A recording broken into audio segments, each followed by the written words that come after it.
দেখতেই পাচ্ছ এদিকে রাস্তার অবস্থা একদম চলছে, আর এদিকে জেসিবি একদম রাস্তা 12টা বেজে গেছে, ধুলোতে যা তা করে দিচ্ছে একদম টোটাল।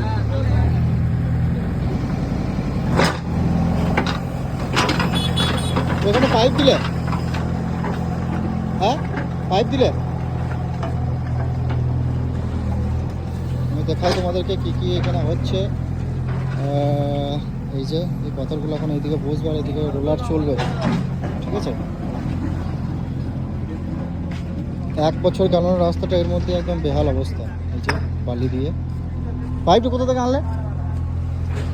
হাততলা। হাততলে পাইপ করে?